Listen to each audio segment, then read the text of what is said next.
విడిచి మన మధ్యలో ఒక ఖాళీని ఉంచాడు. On the other side, it's relaxing to know that he is unleashed from his suffering and sickness. ఇంకో వైపు చూసినప్పుడు సంతోషకరము, సహోదరుడు తన యొక్క బాధ వేదనను సంపూర్ణముగా విడిచిపెట్టి ప్రభు చెంతకు చేరాడు. And it pleased the Lord to call his servant back home to celestial abodes after making his life and testimony fruitful all these years. సహోదరుడి యొక్క జీవితము ఇన్ని సంవత్సరములు కూడా ఫలభరితముగా ఎంతో అభివృద్ధికరముగా ఈ లోకములో చేసి దేవుడు పరలోకమునకు ఆత్మీయమైన ఉన్నత దేశమునకు ఆయన దాసుని పిలుచుకున్నాడు. We salute the sovereign will of the Lord in accomplishing each and individual believer, especially uncle. అది దేవుని యొక్క సార్వభౌమ చిత్తములో ఆయన సంకల్పము చొప్పున ప్రాముఖ్యంగా సహోదరుడు అంకుల్ గారి యొక్క జీవితములో దేవుని యొక్క చిత్తానుసారముగా తీసుకున్నాడు.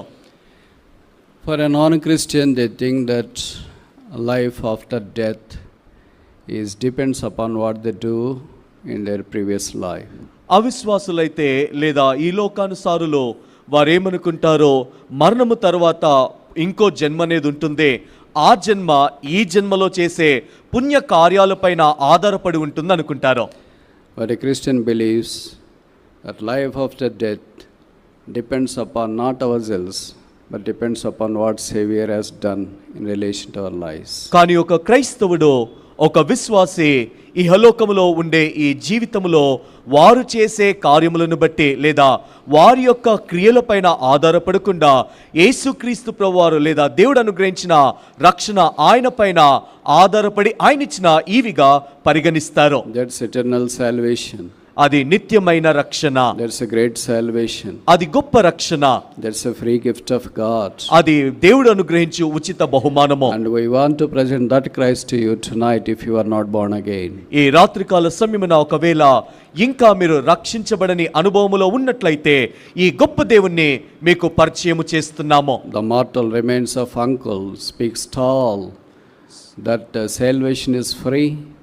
And any sinner can accept the free gift of salvation wrought by the efficacy of the blood of Jesus Christ shed on the cross. సహోదరుడి యొక్క భౌతిక కాయము ఎంతో ఉన్నతముగా బిగ్గరగా అందరితో మాట్లాడుతూ ఉంటుంది. రక్షణ ఎంతో ఉచితమైంది. ఏ పాపైనా ఈ లోకంలో ఎవరైనా సరే యేసుక్రీస్తు ప్రభువారి యొద్దకు చేరి ఆ గొప్ప ఉన్నతమైన రక్షణను ఉచితముగా పొందగలరు. Death is mandatory. No matter who you are, if the coming of the Lord tarries.